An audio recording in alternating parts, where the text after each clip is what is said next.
안녕하세요. 저는 50대 초반 여성으로 아들 1명과 딸 1명이 있는 엄마입니다. 저희 가족은 특별한 이유로 딸을 아들처럼 키웠어요. 딸이 입양한 게 아니라 저희 집안에서 특별한 사정이 있었거든요. 남편님이 항상 제게 감사한 일이 많았지만 남편이 특히 딸을 자기 딸처럼 키워준 것에 대해 항상 고마워했어요. 어느 날 5일 동안 대화하다가 날짜가 다가오면서 제 마음이 여러 가지 생각으로 가득 찼어요. 그러다 보니 남편과 내 재산 문제가 다음 주에 결정되어야 해서 마음이 조급해졌어요. 사고가 일어난 지 벌써 10년이 지났는데 그 이후로 우리 가족은 많은 변화를 겪었어요. 저희는 서울과 지방을 오가면서 식자재 납품 사업을 했었는데 그중 한 날 밤에 차선을 이탈하려고 다시 운전하던 중 사고가 일어나서 남편이 돌아가셨어요. 그 사고 이후로 우리 가족은 힘들었지만 세정이는 언제나 우리 곁에서 지지해주고 있어요. 아이고, 이런 일이 어디서 나온 건지 말이죠.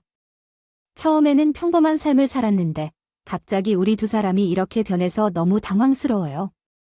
세정아, 눈을 떠봐요. 엄마 아빠가 교통사고로 하늘나라로 가셨단다. 세정이가 너무 놀라고 슬퍼할 텐데 일단 엄마 아빠를 편안히 보내주자. 응, 세정이가 슬프다고 울면 하늘나라에서 엄마 아빠가 무척 속상할 거야. 큰엄마야, 너무 큰 소리로 울지 말고 참아봐. 아니야, 세정아. 큰엄마가 미안해. 어린이가 울어도 참으라고 하는 이유를 나도 이해해.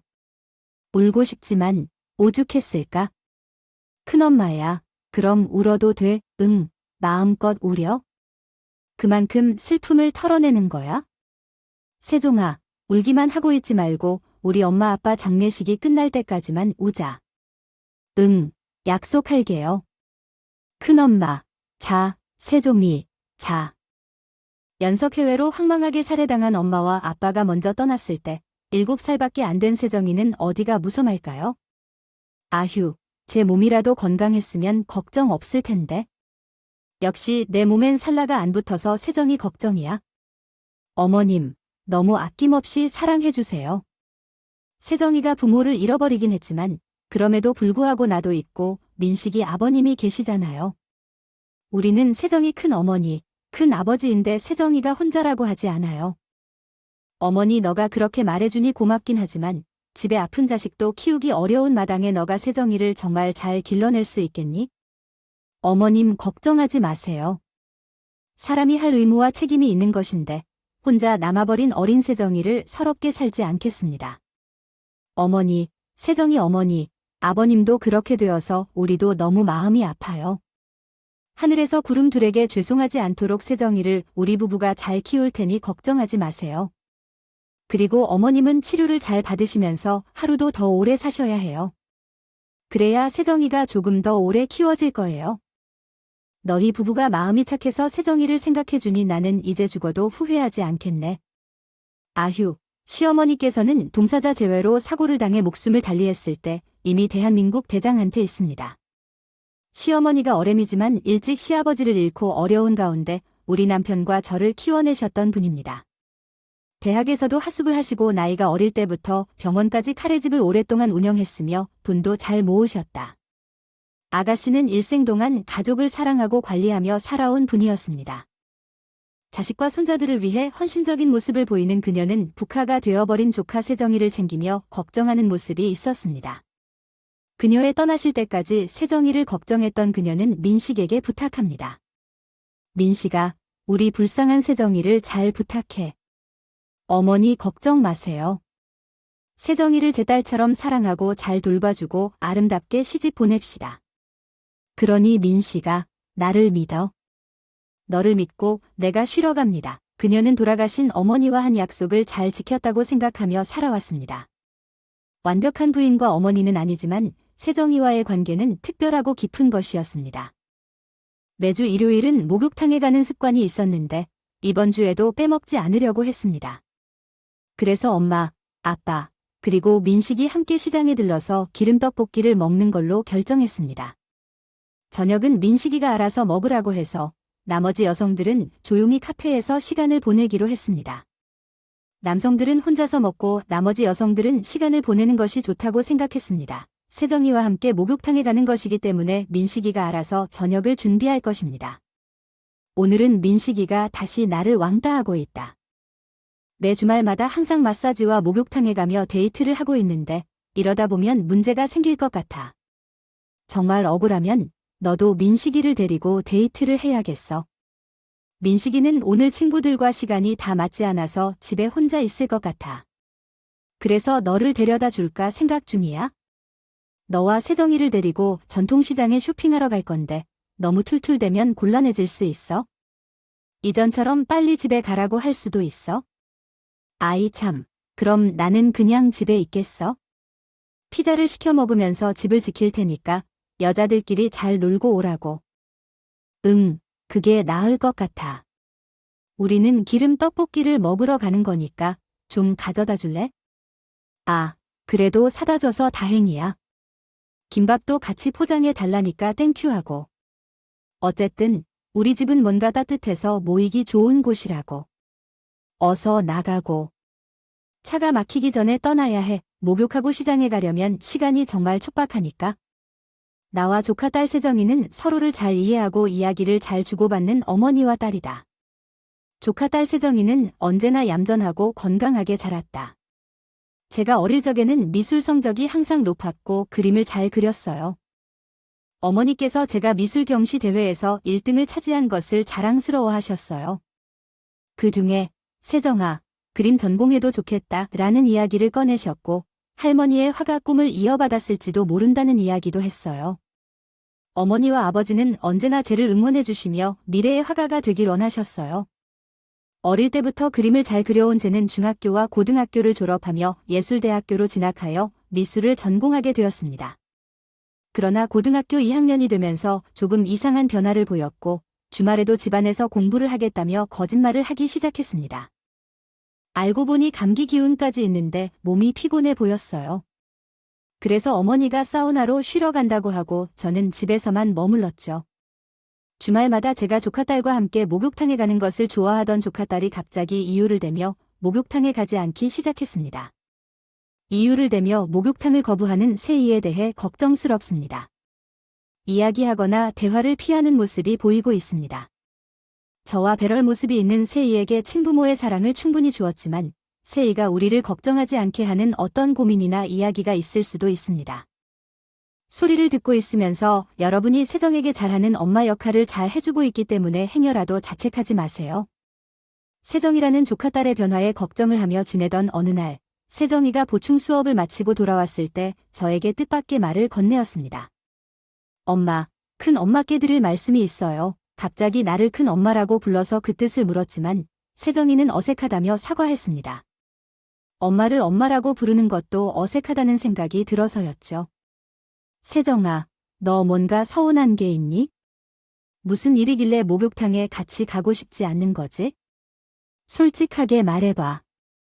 그러면서 다가가며 덤덤한 말투로 단언해줬습니다. 사실은요. 이제 독립해서 나가서 살고 싶어요. 그리고 혼자 살고 싶어요. 자기가 무슨 일이 있으시면 한국어로 알려주세요. 가족도 아니야, 세정아. 그런 말 어디서 나와. 넌 내가 낳은 생물학적 딸은 아니지만 내 마음으로 낳은 자식이야.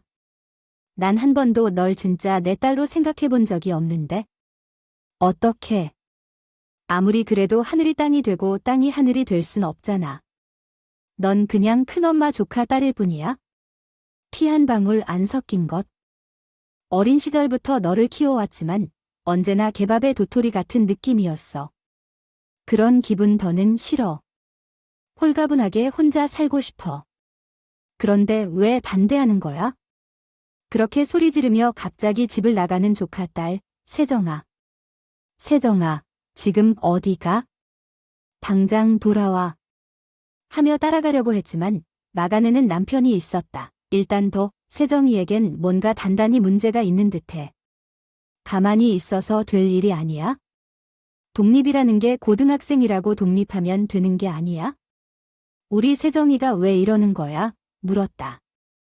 사춘기라서 그런 거야? 사춘기, 나름 의아해하면서도 걱정의 마음을 품은 채 조카 딸의 방으로 들어갔다.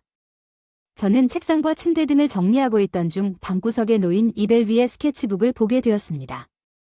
미술 전공 학생인 세정은 집에서도 자주 그림을 그리거나 스케치북에 드로잉을 연습하는 습관이 있었습니다. 궁금해서 스케치북을 열어보니 얼굴이 그려진 여러 그림이 있었습니다. 그중 익숙한 남자의 얼굴이 많이 그려져 있어서 놀랐어요. 그리고 속옷 서랍을 열어보니 조카 딸이 아직 사용하지 않은 여성용 생리대가 그대로 남아 있었습니다. 몇 달이 지나도 생리대가 줄어들지 않아서 걱정스러웠는데 지난 계절부터 준 생리대가 그대로인 걸 깨달았습니다. 긴장되고 끔찍한 기분이 들어 전화해서 세정에게 독립 문제에 대해 이야기해야겠다고 했습니다. 그런데 세정은 독서실에 있어서 미술학원을 가기 전이었습니다. 어깨가 축 처진 채로 기다리고 게다가요. 세정이가 집으로 들어오더니 세정아, 서랍장 안에 생리대가 그대로 있더군요. 너 요즘 생리 안 하니? 라는 갑작스런 물음에 조카 딸의 얼굴이 갑자기 일그러지며 당황한 표정이 되었습니다. 아니, 저 그게 요즘 학년 올라오다 보니까 스트레스로 생리불순이 되어서요. 갑자기 생리불순이라니, 엄마는 티를 낸다. 너 왜 거짓말해? 그렇다 치고 스케치북에 그려놓은 남자는 누구야? 세정이는 들리지 않았고 내가 실수를 저지르고 말았다. 엄마 따라 방에 들어온 도중에 이야기를 들을 수밖에 없었다. 갑자기 조카 딸의 몸무게가 살짝 늘어났다. 예감이 들었다.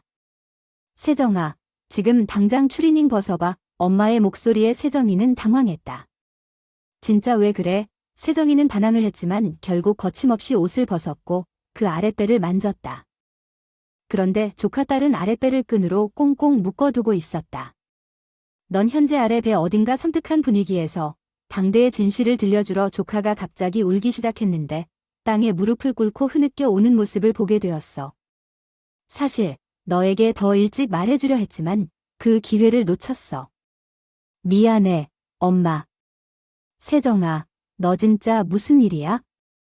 혹시 임신한 거야? 네, 맞아. 나 임신했어. 벌써 5개월 차네. 이미 5개월째라고? 그렇다면 왜 목욕탕에도 안 가고 싶다더니 아랫배가 나오고 몸이 변하니까 엄마랑 목욕탕도 못 가겠다던 거잖아. 서랍장에도 생리대가 그대로 있고 뭔가 이상한 걸 느꼈었는데? 자네 스케치북에 그려놓은 남자가 아빠야? 내 물음에 대답할 수 없이 눈물만 흘리던 조카딸. 사정아, 지금 바로 말해줘. 그 남자랑 임신시킬 멍청한 놈은 누구야? 거짓말 하지 마. 7살 조카를 모두 혼자 키워왔었어. 언 10년 넘은 이 시점에 고등학생 조카가 미혼모가 되다니. 이 사실을 받아들이기 힘들었어. 하늘은 노랗게 변하고 땅이 꺼지듯한 기분이었단다. 절망감이 켜켜이 몸을 휩쓸다 못해 설명하기 어려울 정도의 충격이 전신을 타고 다가왔습니다. 떨리는 몸을 겨우 가라앉히며 집으로 돌아가야만 했습니다. 조카 딸은 어머니와의 대화에서 자신이 자신을 임신시킨 사람을 물어볼까도 모를 질문에 답변하기 어려워했습니다. 사실 아이의 아버지는 도망가지 않았습니다. 그 사람은 어머니가 잘 아는 사람이었습니다. 그 알고 계시는 분이 누구냐면 바로 우리 미술학원의 조교 선생님입니다. 그래, 너는 미술학원에 다니는 그런 사람이지. 그 현대 미술가로서 알려진 조교 선생님이지. 그 남자 대학생은 졸업생이고 내 어머니의 조카 딸의 남자친구입니다. 그동안 핸드폰에서 사진을 찾아 그 남자의 모습을 나에게 보여준 적이 있었습니다. 단지 그 때문에 모두가 알았던 미술학원의 조교 선생님이었다는 사실에 휴대폰 화면 속 그의 모습으로 처음 확인했습니다. 하지만 그 순간에는 말하지 못했다. 너무나 깜짝 놀라서 입이 막힐 뻔한데 스케치북에 그려진 남자의 모습이 그대로 일치했고 사진을 확인하자 알고 있는 어떤 사람과 너무나 흡사한 그 모습에 너무나 놀라서 말이 나오지 않았습니다. 실제로 조카 딸의 친부모인즉 동전회가 교통사고로 사망하고 가해자가 졸음운전을 한 사고가 발생했다는 것을 말씀드립니다. 이 교통사고로 동서내외의 목숨이 사라지고 운전자와 그 남자가 얼굴이 똑같았다는 충격적인 사실이 나타났습니다. 하지만 나는 우선 이 사건으로 조카 딸을 엄마의 일을 직접 처리해야 한다는 생각이 들었습니다.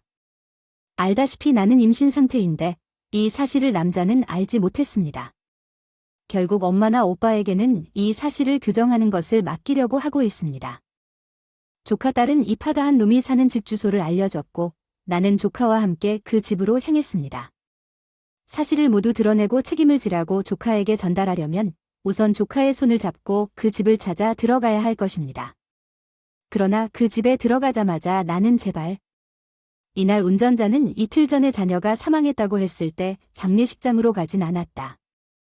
그가 비명소리를 지르며 눈빛이 칼날처럼 떨면서 행사장을 달려왔을 때 나는 깜짝 놀랐다. 그를 갈게 하는 사람들에게 나는 주먹을 쥐고 다른 이들 앞으로 하는 짓이 차마 실제를 속언질 병에 걸린 아버지다. 이것은 나도 속여놓을 수 없는 매개변수라고 날 알게 된 순간이다. 함동의 여자 아들한테 너는 거짓말의 서법이 아닌 추측과 추정이었다. 처방하지 않은 그를 욕대하는 차라고 명분 없는 핍든 자보기로 차지했던 흐느낌. 미안합니다. 당캐. 사실은요. 제가 함경해야 할 사람이라 나는 목이 메어 숨이 막힌다. 혹시 하고 가슴이 뚫리는 듯한 속도로 가슴이 뛴다. 그런데 마르네기르에 당연하다 조용하게 말했다. 제가 너무 하는 바보. 사람들이 한뜻으로 돕고 싶은 마음으로 각자 어시하는 명목무로 공을 결과 거울며 허무맹랑해져 곱다. 이런 난타에 둘이 잔 여자, 내 조수 뻔포전의 몸을 일그러뜨어 창이란 또 자상승했다. 날들이 모이의 아이들. 홀리공을 골방하도록 그의 비명이 날 아버지가 와적의 계럼 들였다. 부정의 목토엘 타홀리 내겐에 실어난 박귀이건. 여기가 어디인지 무슨 기운이라도 하면서 찾아오십니다. 죄송합니다. 저 때문에 멀쩡한 아들과 며느리에게 피해를 주어 죄송합니다. 그 어떤 벌이라도 받겠습니다. 저도 힘들게 일하면서 살아오다가 피곤해서 운전대를 잡으면 안 된다는 걸 몰랐어요. 하지만 제 실수로 큰 실수를 저질렀습니다. 그 이후로도 손주인 세정이의 생활비와 양육비를 다 갚기 시작했고 세정가지게 된 여러 해 동안 거의 모든 예금과 지금께에 이르기까지 자신의 과잠을 반성하는 삶을 살았습니다. 그런데 이 예금은 제 살던 집을 팔고 남은 돈이며 내 행운도 이름으로 저장되어 있습니다. 그 다다이 패쇼나지 정격원에 손을 대기는 어려울 겁니다. 그래도 최선을 다해 경제적 보상을 하고 싶습니다. 그것이 부족하지만 내 조카 나이브 다리에게 제 잘못을 보상하려고 하는 겁니다. 덮어야 내 말이 이사길 바랍니다. 그 사람이 내 미남토는 영났는데 제 잘못이 더 크다면 어쩌다 그 사람은 운영하는 업체와 위화장제로 이어진다면 긴 시간 동안 거래를 해온 거래처로서 갑자기 인연을 끊기도 애매한 상황에서 찝찝하다고 할 수밖에 없었습니다. 과거에는 일이 있었고 그 사고의 주인공인 사장은 교도소에 수감되기도 했는데 합의금을 최대한 마련하여 해결한 터라 적의 관계는 아니었지만 왕래를 하며 지내기엔 너무 어색한 관계였습니다. 그런데 조카의 딸이 임신하여 이렇게 대면하게 되었습니다. 그래서 연락 없이 찾아뵙게 된 것이었죠. 그랬다면요 아니요. 이대 아들님은 어디 계신가요? 호랑이도 제 말하면 온다던데요. 그 말에 현관 비번을 입력하는 소리가 들려 조교가 집으로 들어왔습니다. 세정이, 너의 아이를 가진 건 뭐냐? 뭐 하고 다니는 놈이야? 미대생 조교는 우리를 보며 모든 상황을 이해한 듯한 표정을 짓더군요. 그러자 조교는 모든 걸 포기한 듯이 머리를 숙이고 우리 앞에 나와 무릎을 꿇었습니다. 정신이 아닌 것 같아요. 성인이 대학생을 임신시키다니 말이 되냐고요. 재정이, 모든 게 진실이란 말인가요? 죄송합니다. 동물도 못한 놈의 자식이요. 다른 집 딸도 아닌데 왜 내 아이가 우리 집 딸인 줄 알고 이런 일을 벌이는가? 차라리 오늘 끝내고 함께 죽자. 완전. 그렇게 소리 지르며 자신의 아들을 마구 때리는 사장이 있었습니다. 잠시 후 시장에 갔던 그의 사모가 들어왔고 아니 그대 왜 재중이를 그렇게 때리세요? 라고 말했습니다. 우리 아들이 무슨 짓을 저질렀는지 알아요? 이 멀쩡한 여고생을 임신시켰다고 하더군요. 게다가 이 여고생이 누구의 딸인 줄 아십니까? 사장이 대답했습니다. 과거에 졸음 운전의 실수로 명달리 한산의 님댁 따님이라고요. 어떻게 이런 일이? 긴 말 필요 없어요. 난 재정이 녀석 가만 안 둬요. 예비부터 평생을 사하며 사는 집 따라 못 만들어요. 사장은 자신의 아들을 계속해서 때리며 말했습니다. 그때 원래 취지가 있었던 파현치한 놈을 찾아와 그를 처벌하려던 제의 마음이 흐릿해졌습니다. 그러던 중 아들을 때리던 사장의 모습을 막는 소리가 들렸습니다. 제발 그만하세요. 우리는 서로 사랑해서 이렇게 된 거예요. 오빠가 뭘 억지로 하는 것도 아니고 서로 좋아서 이렇게 된 거라고요. 라고 그녀가 말했습니다. 그러면 오빠를 때리세요. 제발 그만두세요. 울부짖음에 좀 어이없다는 표정으로 아들 때리는 걸 그만두는 사장이었습니다. 사모님, 정말 죄송하게 됐습니다. 저도 그렇고 제 아들까지 대를 이어 그쪽 집안에 누만 끼치는 것 같아 몰아드릴 말씀이 없어요. 이 녀석은 제가 계속 혼주를 내겠습니다. 그리고 무슨 일이 있어도 조카 따님과 아이를 저희와 아들놈이 책임을 지겠습니다. 그렇게 말하면서 저와 조카딸 앞에 무릎을 꿇는 사장이었지만 이젠 저와 조카딸 앞에 꿇어 앉아 눈물을 펑펑 흘리며 사죄를 하더군요. 좀 기가 막히기 짝이 없는 상황에 좀 당황하는 찰나 자식 교육을 잘못 시킨 건 순전히 제 잘못입니다. 사모님, 부디 저희 아들을 용서해 주세요. 그리고 어미 노를 제대로 못한 저도 용서해 주시고 무슨 일이 있어도 아들내미 혼내켜서 정신 차리게 하겠습니다. 조카다님과 뱃속의 아이도 당연히 책임질 거고요.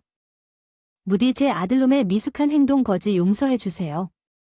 이렇게 고개 숙여 사죄를 드립니다. 두 사장과 사무의회가 고개를 숙여 사과하고 그 미대생 조교 역시 고개를 숙이고 눈물만 흘리더군요. 두 분 부모님의 심정은 잘 알겠습니다. 그런데 가장 중요한 건 아디님 마음과 결심 아니겠어요? 이봐요. 당사자가 한번 말을 좀 해봐요. 면목이 너무 없어 아무 말씀 못 드리고 있었습니다. 사실 세정이가 임신한 건 저번 주예요. 이해했습니다. 제 아버지가 그 모든 상황을 찾아주었을 때 나는 여전히 학생이어서 너무 겁이 났고 어떻게 해야 할지도 몰랐습니다.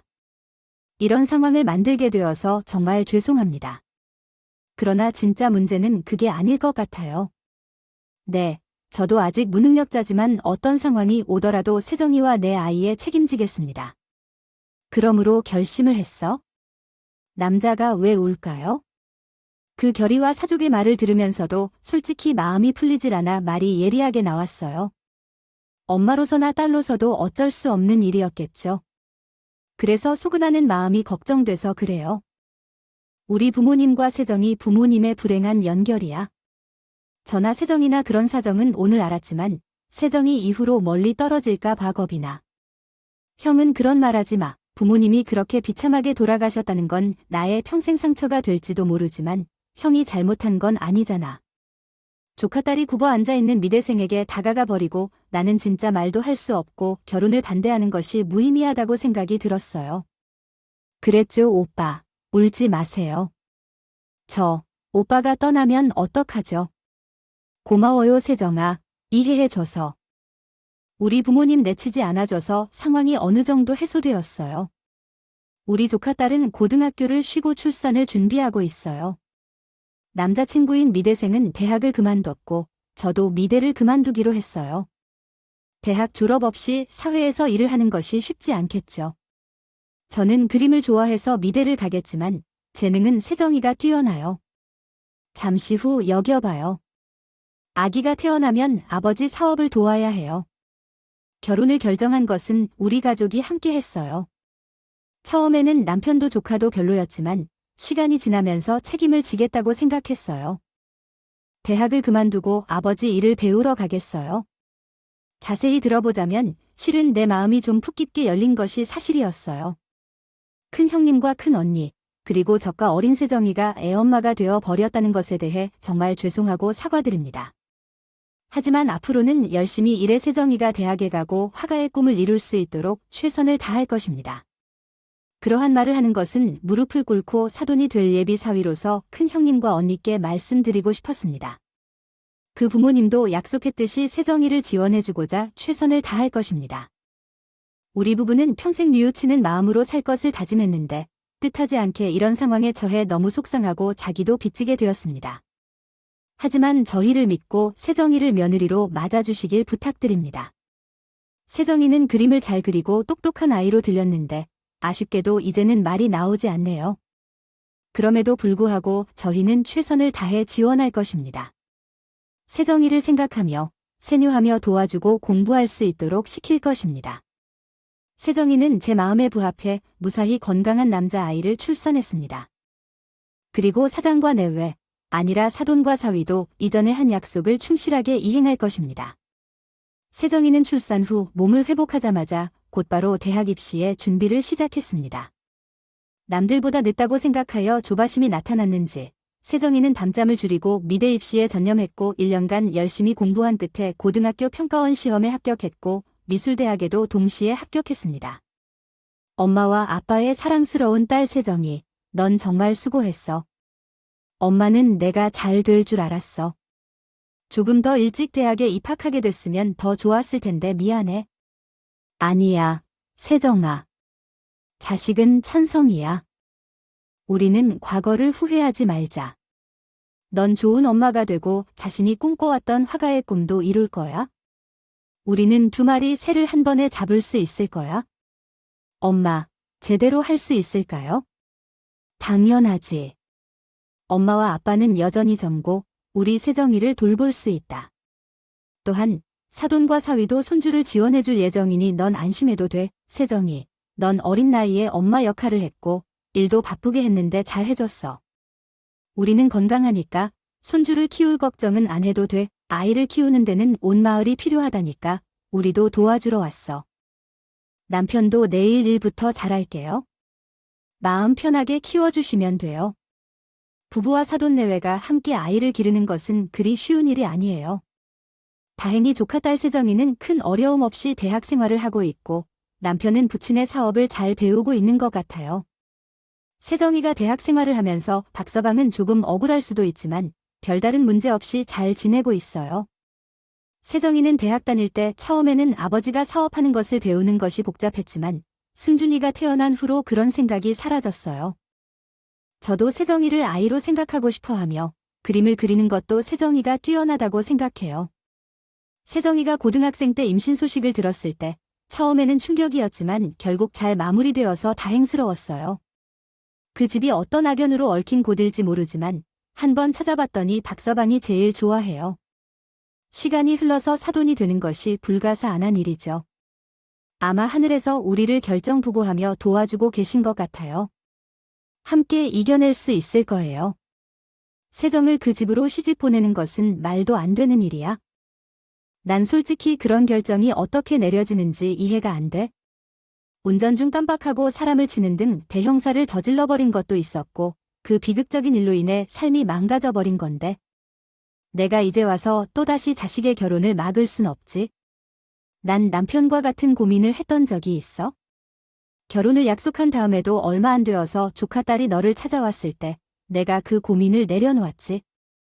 너는 세정이 사정을 알지 못했을 테지만 그 미대생 오빠를 좋아해왔겠지. 그래도 그 시간을 벌어준 건 너의 마음이 변하지 않았기 때문이야.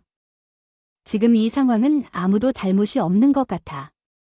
그래서 내가 그렇게 생각한다면 난 말할 말이 없어. 신부모님으로서 평생을 헌신한 결혼을 반대했던 건 내가 이룬 큰 실수였고 이로 인해 아이가 잘 않게 된 것도 내 잘못이야. 혹시라도 아이들을 가질 수 있다면 그들에게는 모든 것을 희생할 것이다. 용서하는 것이 가장 현명한 일이라고 생각이 들어 야무지고 똑똑한 세정은 아이 모자이크가 된 아이를 봐주고 대학 생활을 무사히 마치고 장학금을 받으며 명문미술대학을 졸업했습니다. 졸업과 동시에 파리로 유학을 떠났어요. 시부모님 내외가 유학 비용을 지원해 주셔서 너무 감사합니다. 전 아들이 어린 나이에 유학을 하려고 할 때는 걱정을 하고 있었는데 그냥 유학을 떠나도 돼 하면서 그 감사한 마음으로 도와주셔서 정말 감사합니다. 큰엄마, 아, 왜 또 갑자기 큰엄마 소리야? 넌 뭔가 서운한 일이 있을 때마다 나에게 큰엄마 소리를 하고 이번에도 그런가 봐요. 아니에요. 그게 아니라 엄마는 평생 큰엄마 자리에서 친엄마 이상으로 사랑해 주셔서 너무나 커다란 엄마이시니까요. 엄마 중에서도 가장 큰 엄마로서 그렇게 불러드리는 거예요. 엄마, 나의 큰엄마. 유학을 떠나기 전 목욕탕에 와서 그런 말을 하면서 키스를 보내는 조카 딸이었습니다. 그런데 박서방이 너 올해 유학을 간다고 하면 반대를 안 했는데 그가 한 며칠 동안은 걱정을 많이 하고 있었나 봐요. 밤에도 잠을 자지 못하고 걱정을 했다고 하더라고요. 그러니 결국 유학을 떠나게 되었습니다. 다녀와서 늦기 전에 가자고 해요. 보유보다 지난 날 남편이 정말 좋은 남자 같아요. 엄마는 예전에 오빠를 많이 욕하셨는데 그건 정말 괜찮은 것 같아요. 아딸은 고등학생이지만 혼전 임신했다. 생각해봐요. 또 내가 할머니에게 드린 약속이 있는데 어떤 약속이냐면 널 사랑으로 친딸처럼 잘 키워서 곱게 시집 보내준다는 약속이에요. 좀 눈물이 나긴 해도 너무 좋은 약속인 것 같아요. 엄마가 정말로 그 약속을 소중히 하셨어요. 힘든 일도 있었지만 다행히도 그 약속을 잘 지킨 것 같아서 다행이에요. 조카딸이 유학을 떠난 그때 엄마는 정말 열심히 해서 자랑스러운 딸이 되어서 돌아올 거라고 믿어요. 유학을 다녀온 조카딸은 멋진 화가로 성공적인 전시회를 열었어요. 그리고 나는 그것을 보고서 생각했어요. 이제는 정말로 예전 시어머니와의 약속을 잘 이행한 것 같다고 생각했어요. 그동안 엄마를 걱정 말고 잘 지내고 건강하게 유학 생활을 계속 이어나가다가 나라에 안전하게 돌아오기를 바래요. 정말 감사해요.